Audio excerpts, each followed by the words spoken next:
Hello students, welcome to SS academy. आज मैं फिर से आप लोगों के सामने हाजिर हूँ और इस बार मैं एक बहुत ही महत्वपूर्ण टॉपिक पर बात करना चाहता हूँ और वह टॉपिक है रासायनिक समीकरण को कैसे संतुलित करें। यह टॉपिक बहुत ही महत्वपूर्ण है क्योंकि इससे बोर्ड के एग्ज़ाम में बहुत सारे सवाल आते हैं। तो पहले हम यह जानेंगे कि आखिर रासायनिक समीकरण में कौन कौन से भाग होते हैं, क्योंकि बहुत सारे स्टूडेंट्स ये जानते ही नहीं हैं कि रासायनिक समीकरण में कौन कौन से भाग होते हैं। तो अभी हम लोग जानेंगे कि रासायनिक समीकरण में कौन कौन से भाग होते हैं। जैसे आपको बता दें कि किसी भी रासायनिक समीकरण में दो भाग होते हैं। दो भाग कौन कौन से होते हैं? तो पहला भाग होता है आपको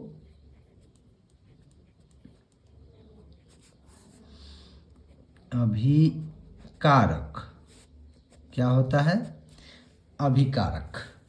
और तीर के निशान से उसकी दिशा को व्यक्त किया जाता है। तीर के निशान से यह दिखाया जाता है कि अभिक्रिया किस दिशा की ओर हो रही है। और इधर जो नया पदार्थ बनता है उसको कहते हैं उत्पाद। अब समझिए कि स्टूडेंट्स, रासायनिक समीकरण में दो भाग होते हैं। पहला अभिकारक, अर्थात जो तत्व एक दूसरे के साथ संयोग करते हैं वह अभिकारक हैं। और उसके बाद जो नया पदार्थ बनता है वह उत्पाद होता है। तो अभी जैसे ये अभिकारक क्या होते हैं? जो तत्व संयोग करते हैं। संयोग का अर्थ क्या है? एक दूसरे के साथ अभिक्रिया करना। यहाँ क्वेश्चन में मैं लिख देता हूँ, अभिक्रिया।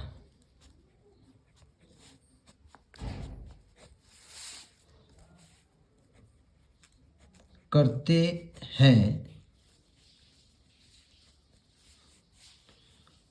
वे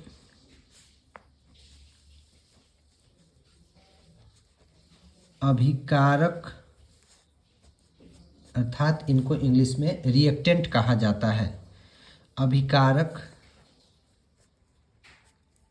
कहलाते हैं। इनको क्या कहा जाता है? अभिकारक कहा जाता है। जो तत्व संयोग करते हैं अर्थात अभिक्रिया करते हैं एक दूसरे के साथ, वे अभिकारक कहलाते हैं।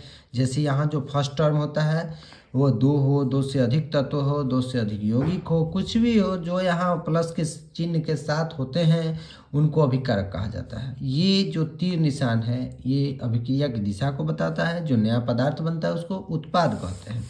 अब हम लोग बात करेंगे उत्पाद के बारे में।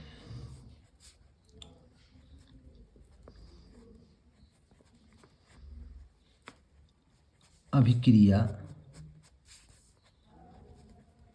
के फलस्वरूप जो नया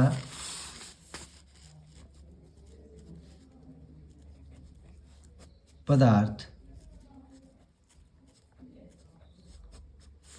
बनता है उसे, अभिक्रिया के फलस्वरूप जो नया पदार्थ बनता है उसे उत्पाद कहा जाता है। मतलब जो अभिक्रिया, जब दो तत्व या यौगिक रिएक्शन करते हैं, अभिक्रिया करते हैं और उनको हम अभिकारक कहते हैं, और जो नया पदार्थ बनता है उसको हम उत्पाद कहते हैं। अब बचा तीर निशान। ये फुली डिटेल्स आपको हम बता रहे हैं। तीर का निशान अर्थात ऐसा निशान, तीर का निशान अभिक्रिया अभिक्रिया की दिशा बताता है।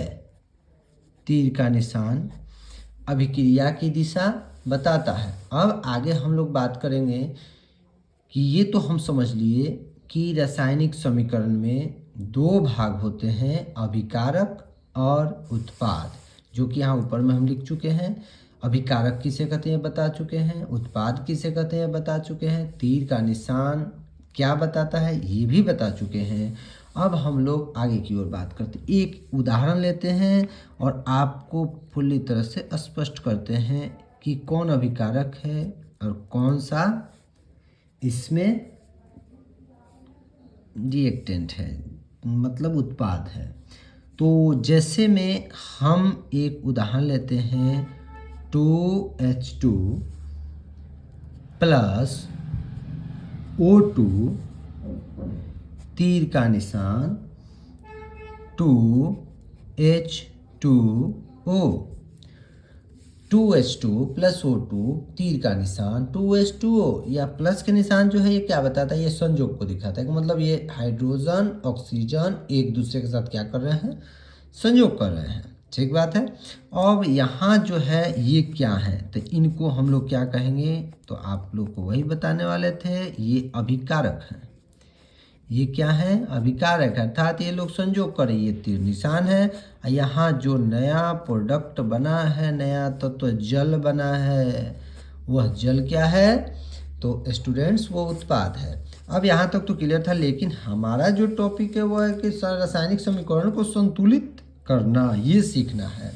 तो अब हम लोग आएंगे कि रासायनिक समीकरण को संतुलित करना, ये संतुलित करते कैसे हैं, तो ये समझ लीजिए।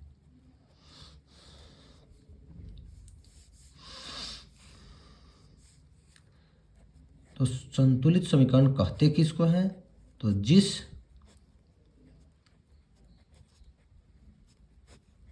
समीकरण में तीर निशान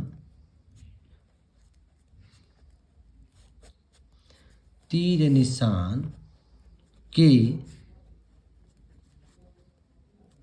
दोनों ओर,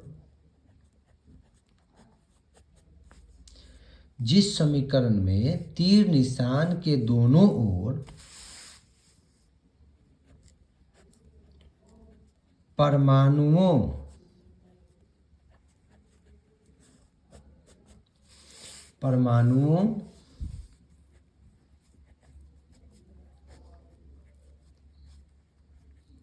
की संख्या समान हो, उसे परमाणुओं की संख्या समान हो उसे संतुलित समीकरण कहते हैं।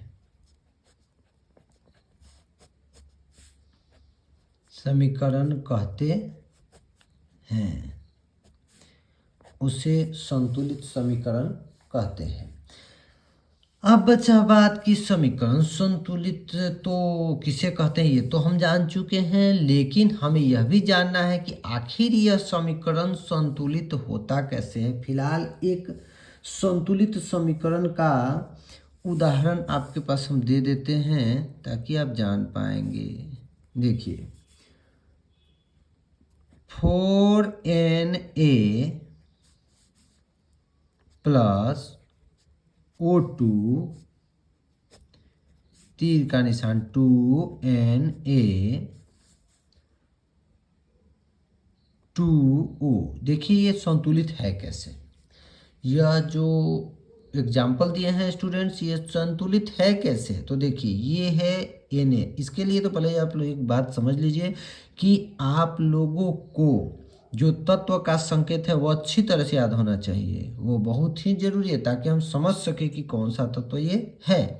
तो ये अच्छी तरह याद होना चाहिए, जो कि हमने पिछली वीडियो में आपको बताया भी है। तो यहाँ Na क्या है, तो सोडियम है। सोडियम की कितनी परमाणु है, 4 दिख रहा। ये जो 4 है ये इसका गुणांक है, यानी इसके 4 प्रतिनिधियों को बताता है, यानी यह बता रहा है कि सोडियम का यहाँ पे 4 परमाणु है। ठीक बात है।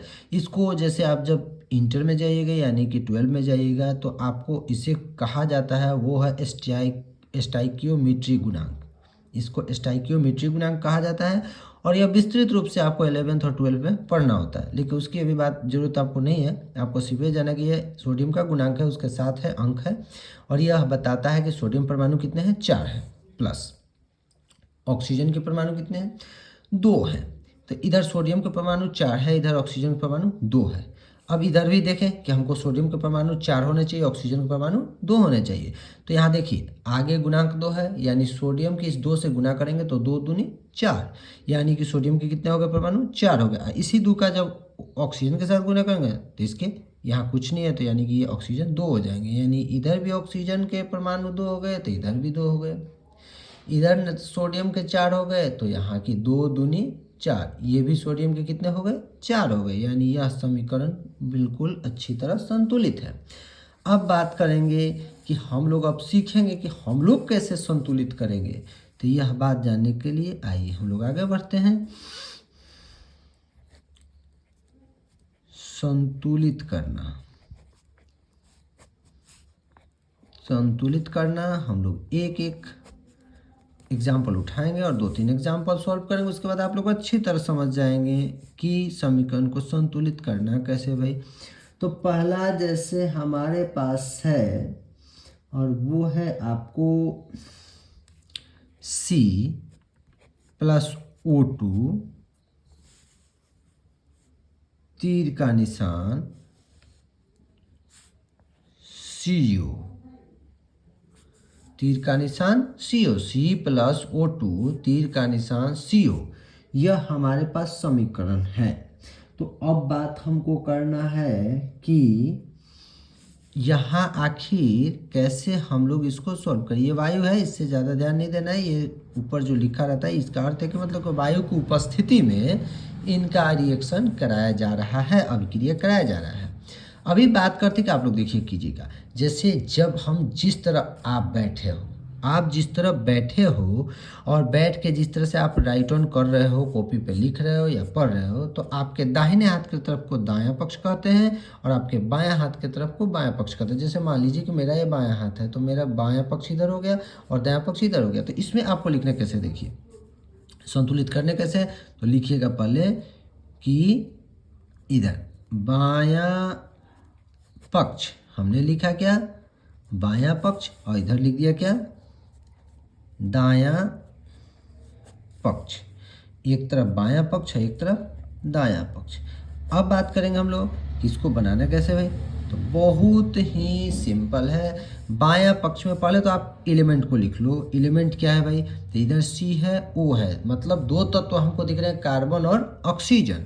तो यहाँ लिख लेंगे कार्बन, यहाँ लिख लेंगे ऑक्सीजन। अब बात करेंगे कि दायां पक्ष में भी कार्बन है और ऑक्सीजन है। तो चलिए बात करते हैं, यहाँ कार्बन के कितने परमाणु हैं, तो कुछ नहीं दिख रहा है, यानी 1 दिख रहा है। तो यहाँ भाई लिखेंगे कि हम लोगों को 1 दिख रहा है। यहाँ पे बचा बात कि कार्बन के परमाणु कितने हैं भाई, तो यहाँ भी हमको क्या दिख रहे हैं, 1 दिख रहे हैं। तो लिख देंगे कि 1 दिख रहे हैं, दोनों तो संतुलित दिख रहे हैं, इधर भी 1 दिख रहे हैं, इधर भी 1 दिख रहे हैं, यानी बैलेंस है, संतुलित है। लेकिन आगे फिर देखें ऑक्सीजन में, तो ऑक्सीजन के यहाँ परमाणु कितने हैं, 2 हैं, यानी बाएं पक्ष में हमको मिला ऑक्सीजन के परमाणु 2।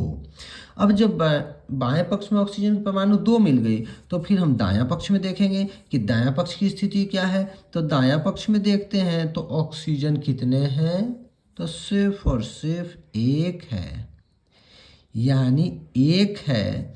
तो यह 1 है, इधर कितने हैं, 2 है, यानी यहाँ तो संतुलित नहीं दिख रहा है। तो जब यहाँ संतुलित नहीं दिख रहा है तो हम लोग को क्या करना होगा, तो कुछ नहीं करना है, इसको भी हमको 2 लाना होगा, यानी इसमें 2 से गुना कर देने होंगे। तो ये भी कितने हो जाएगा, 2 हो जाएगा। तो जब 2 से आप दाएं पक्ष में गुना किए तो चलना होगा यहाँ पे समीकरण में। तो समीकरण में जब आप जाइएगा तो आपको पूर्णतः देखने को यह मिलेगा कि यहाँ 2 से गुना करना होगा, 2 दिखाना होगा यहाँ पे। तो 2 यहाँ आप कभी नहीं लगा सकते, आप जब लगाइएगा तो कहाँ लगाइएगा, तो स्टाइकियोमेट्री गुणांक जो बताया, मतलब कि इसके शुरू में ही लगाना होगा गुणांक के रूप में आपको 2। ये जो भी अंक आप लगा सकते हैं इधर ही लगा सकते हैं, इसके नीचे नहीं लगा सकते हैं। तो कहने का अर्थ है कि ये जब 2 लगा देंगे तो ये तो बैलेंस हो गए, लेकिन 2 लगाने से इस सी में भी असर पड़ेगा और सी में भी 2 से गुना हो जाएगा। ये जब 2 आप लगाए ऑक्सीजन के लिए तो ये सिर्फ ऑक्सीजन में ही गुना नहीं हुआ, सी में भी हो गया, यानी कि ये सी का भी कितने परमाणु कर दिया, 2। तो फिर यहाँ देखिए अनबैलेंस दिखने लगा, ये 2 हो गया तो इधर 1 ही दिख रहा है। तो इसके लिए हमको क्या करना होगा कि बाएं पक्ष में भी कार्बन में 2 से मल्टीप्लाई कर देना होगा, यानी ये भी 2 हो जाए। तो यानी कार्बन यहाँ है, इसमें मल्टीप्लाई करने का अर्थ बताए हैं कि आप यहाँ नहीं लगा सकते अंक, जब भी लगे तो शुरू में लगे, तो यहाँ 2 लगा देंगे। हमारा अब ये समीकरण संतुलित हो चुका है, यानी कार्बन भी देखिए, कार्बन भी हो गया 2 दोनों तरफ, ऑक्सीजन भी 2 दोनों तरफ, यानी संतुलित हो गया। तो इस तरह हम लिख पाएंगे यहाँ पे कि संतुलित समीकरण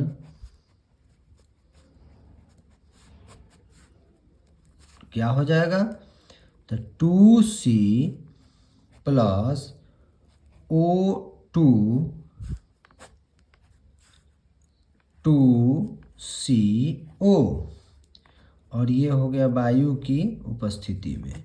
ये हमारा हो गया संतुलित समीकरण। इसी तरह हमको संतुलित करना होता है। अभी हम एक उदाहरण और लेते हैं और उस पर जानते हैं कि क्या किया जा सकता है। जैसे आप लोग यहाँ तक देख चुके हैं कि संतुलित किया जा चुका है। अब हम लोग एक उदाहरण और लेते हैं, वह उदाहरण होगा एक और इससे इस बार पूरी तरह से आप क्लियरफाई हो जाएंगे कि कितने कैसे क्या करने हैं। तो इसके लिए हम बात कर लेते हैं पहले कि क्या करने हैं भाई। तो चलिए हम लोग एक नया उदाहरण लेते हैं, वो है Mg plus O2, Mg plus O2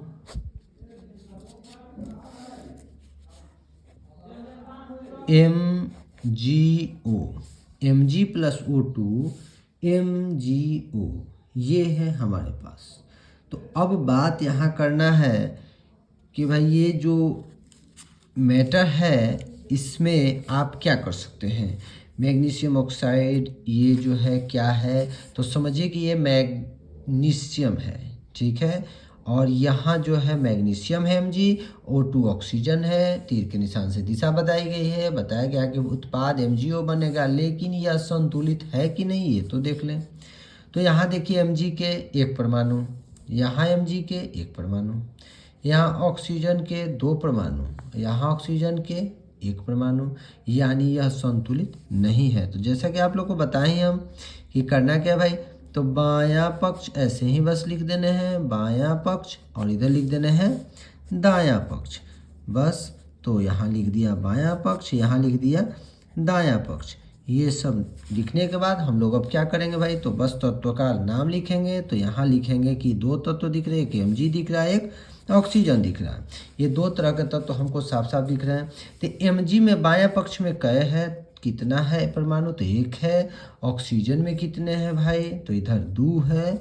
और इधर जब आएंगे आप दायां पक्ष में, तो दायां पक्ष में देखिए कि Mg का परमाणु संख्या कितने हैं, तो 1 है। और ऑक्सीजन के कितने हैं, तो यहाँ भी 1 है।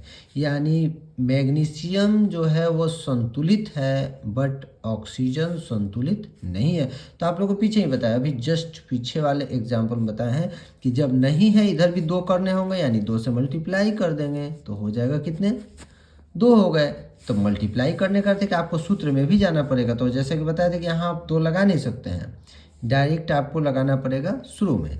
तो जैसे ही आप ये 2 लगाएंगे तो वो तो 2 हो गया, लेकिन यह जो 2 है ये Mg के साथ भी क्या करेगा, गुना करेगा। यानी Mg का भी जो यहाँ परमाणु 1 था वो अब हो जाएगा 2। तो फिर जब हमने ऑक्सीजन को संतुलित किया तो मैग्नीशियम जो है वो फिर इधर 2 हुआ, तो इधर कितने हो गए, 1 हो गए। यानी इधर भी हमको संतुलित करने के लिए 2 से क्या करने होंगे, गुना करने होंगे। जब गुना कीजिएगा तो ये भी क्या हो जाएगा, 2 हो जाएगा। तो इसके लिए इस 2 के गुना के लिए हमको यहाँ Mg में आगे क्या लगाने होंगे, 2 लगाने होंगे।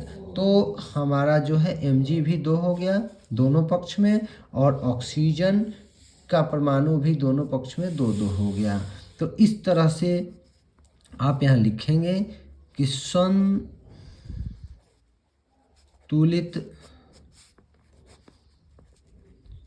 समीकरण लिख के 2mg प्लस O2 2mgO, यह आपका क्या बन गया? तो यह जो है आपका संतुलित समीकरण बन चुका है। ऐसे सवाल बहुत बार पूछे जाते हैं, 10th में आते हैं ये सवाल बनाने के लिए। और 10th में ही क्या, हम आपको बता दें कि 10th तो है ही, साथ साथ रेलवे के कॉम्पिटिटिव एग्ज़ाम में भी इसके बारे में बहुत सारे ये सवाल आ रहे हैं।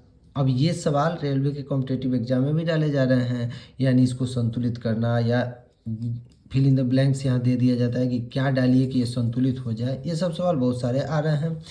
तो इस तरह से यह बहुत ही महत्वपूर्ण टॉपिक है जिसको कि आप लोग को जानना चाहिए और इससे आप लोग को बहुत ही फ़ायदा होने वाला है। तो इसी तरह और स्टूडेंट्स, एक और बात है कि आज जो है हमारे एसएस एकेडमी परिवार का 100 सब्सक्राइबर कंप्लीट हो चुका है। इसके लिए आप लोग का मैं बहुत बहुत आभारी हूँ। इसी तरह बहुत सारी रोचक जानकारियों और बहुत सारे नॉलेज के लिए मेरे साथ बने रहिए। मेरे चैनल को सब्सक्राइब कीजिए, लाइक कीजिए, कमेंट कीजिए, शेयर कीजिए। यदि कहीं कुछ भी समझ ना आता हो तो उसे कमेंट में लिखिए, मैं उसे दूर करने का हर संभव प्रयास करूँगा। तब तक के लिए आप सबों का धन्यवाद। Thank you.